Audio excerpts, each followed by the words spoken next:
அது என்னது பானத்தில் ஆள் உள்ள இடம் இல்லைங்களா? பானத்தில் போகிறது பிரேக் வச்சுன்னா அவங்க கண்டக்டருக்கு என்ன வேலைன்னு சொல்லுங்க. தனியார் பஸ்ஸை நிறுத்தி ஆத்திரவிட்ட பெண் போலீஸ்.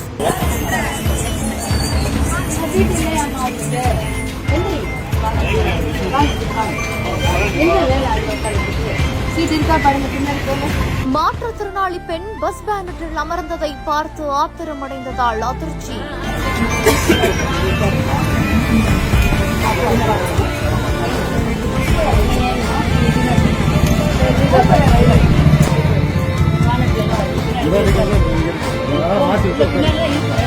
கண்டக்டரை பிடித்து லெப்ட் அண்ட் ரைட் வாங்கிய போலீஸ். அவங்க உட்கார்ந்தாலும் அவங்களை கூட்டிட்டு போய் உட்கார வச்சிடணும். வானட்ல உட்கார அவங்க டக்குன்னு ஏறினாலும் உட்கார வைப்பாங்க.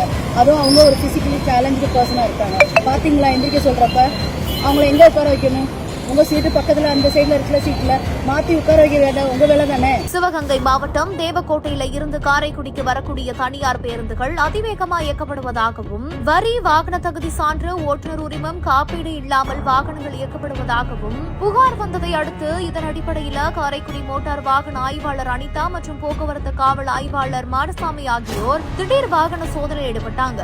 அப்போ ஒரு சில தனியார் பேருந்துகள்ல இடம் இருந்துமே பயணிகளை பேனட்டில் அமர வைத்து வாகனத்தை இயக்கிய ஓட்டுநர் மற்றும் நடத்துனர்கிட்ட காரைக்குடி மோட்டார் வாகன ஆய்வாளர் அனிதா, இதுக்கு மேலையும் நீங்க பயணிகளை பேனட்ல அமர வச்சா உங்க மேல கடுமையான நடவடிக்கை எடுக்கப்படும் அப்படின்னு எச்சரிக்கை விடுத்திருக்காங்க. அது மட்டும் இல்லாம பேருந்தோட பேனட்ல ஒரு மாற்றுத்திறனாளி பெண்மணி அமர்ந்ததை பார்த்த போக்குவரத்து காவல் ஆய்வாளர் அனிதா கண்டக்டரை பிடிச்சு லெப்ட் அண்ட் ரைட் வாங்கியிருக்காங்க. இது குறித்தான பரபரப்பான காட்சிகள் இப்போ இணையத்துல வெளியாகி பெரும் அதிர்ச்சியை கிளப்பிட்டு வருது.